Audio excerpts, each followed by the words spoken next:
Ini saya sudah bersama dengan Menko Marves Bapak Luhut Binsar Panjaitan. Pak Luhut, terkait dengan High Level Forum on Multi Stakeholder Partnerships ini, Indonesia bekerja sama dengan Afrika. Nah, tadi Pak Luhut juga sempat bertemu ya Pak dengan Presiden Zanzibar. Seperti apa nih Pak potensi ekonomi, terutamanya potensi ekonomi biru? Ya, saya kira bagus sekali. Mereka sudah banyak negara-negara yang melihat kita sebagai model yang bisa ditiru oleh mereka. Jadi tadi seperti presentasi saya di forum ini, saya akan jelaskan bahwa downstreaming itu kan jadi satu ekosistem. Jadi ada loophole-nya. Jadi sampai kepada recycling, sehingga kita bisa ekstrak lagi nikel dan kobalt dari dalam misalnya lithium baterai yang bekas itu. Jadi Indonesia melakukan itu. Memang ada saya katakan negara-negara maju yang merasa ya mungkin kecolongan kok bisa negara berkembang jadi begini maju. Karena seperti saya singgung tadi, kita sekarang memiliki laboratorium terbesar di luar Tiongkok untuk metalurgi di ITB. Sehingga patennya paten Indonesia. Nah, ini saya kira satu langkah yang luar biasa yang ya 7 tahun, 8 tahun lalu tidak pernah kita bayangkan. Pak, Kongo kan ini juga merupakan produsen kobalt, salah satu bahan material baterai. Kira-kira ada kerjasama lagi nggak Pak dengan Kongo? Ya, dengan Afrika saya kira ada, ya. Tapi seperti saya singgung tadi, seperti tadi Zimbabwe misalnya. Ya, Zimbabwe kemarin kita bicara dengan Vice Presidennya. Mereka punya kobalt banyak, Kongo juga punya kobalt banyak, lithium mereka banyak. Ya, mereka melihat Indonesia menjadi potential partner.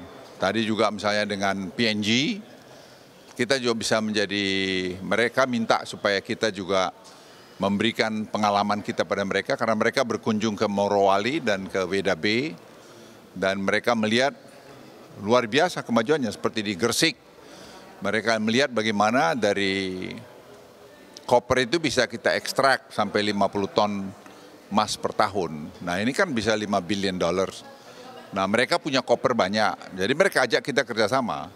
Jadi saya kira posisi Indonesia sekarang sangat bagus. Dan tadi juga Redalio ada kita bikin satu forum.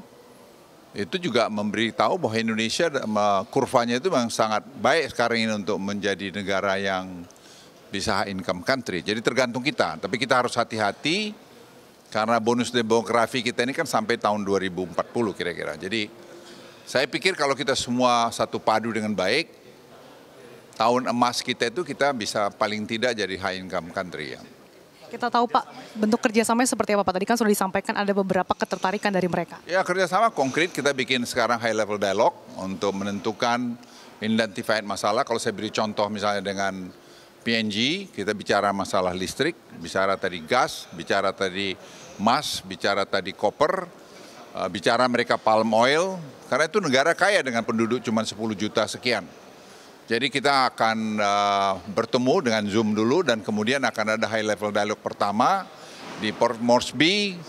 Kalau saya tidak keliru lagi kita cocokkan tanggalnya tanggal 21 bulan depan ini. Sudah ada hitung-hitungan potensi nilai investasinya belum Pak? Ya, kita belum, karena bagaimanapun tidak bisa dikerjakan Indonesia sendiri. Tentu kita mesti ajak partner lain supaya bisa nanti masuk.